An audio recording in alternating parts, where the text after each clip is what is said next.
What's going on, everybody? It's your boy Launchpad 1412, King Kong Skull Island movie review.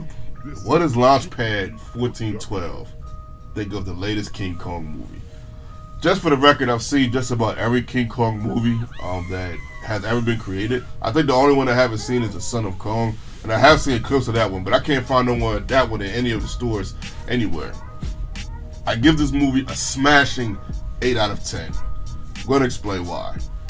Unlike all the other Kong movies, this one is definitely, well, except for the Peter Jackson one, this one is without question action-packed, and it doesn't take a long time to get to the action.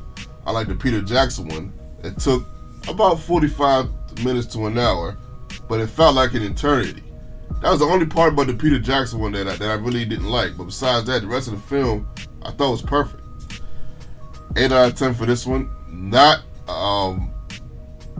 the reason why I didn't give it a 10, because it didn't have a lot of dialogue. Not that it needed a lot of dialogue, but the dialogue was following tropes that we have seen before in a lot of movies. And I know it's hard to come up with your own tropes for the dialogue in between action and beginning of action to the end of action. I understand that it's hard, but it didn't really.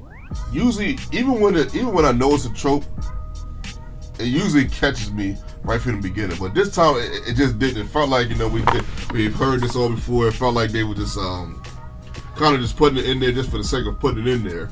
But that don't mean the characters of the film wasn't good. I liked Tom Hiddleston's character. I thought his character was outstanding. My favorite character in the movie.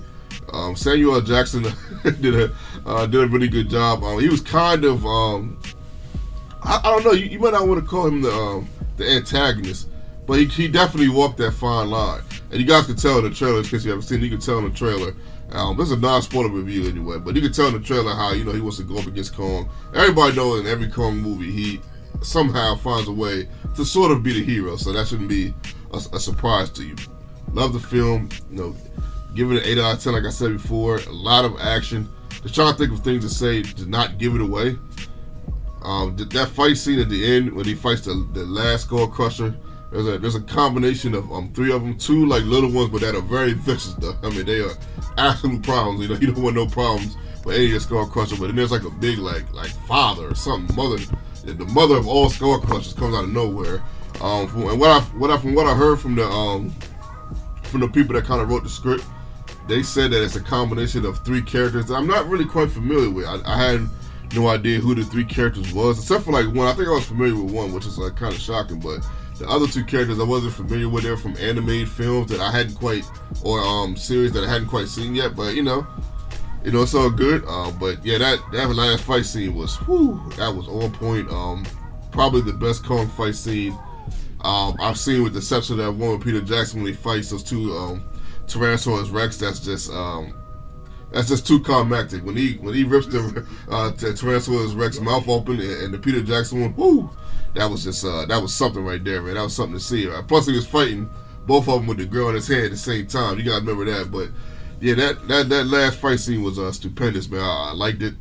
I liked the girl that's gonna play Captain Marvel in the film. She did a pretty good job. Even though she was just a photographer, but she had some moments. They made her bigger than what I thought it was going to make her, and she had some moments that actually really counted. I thought she was just going to kind of be the damsel in distress, and she wasn't. She definitely served a really good purpose. But yeah, all in all, pretty good film. I think I've said some pros, some cons.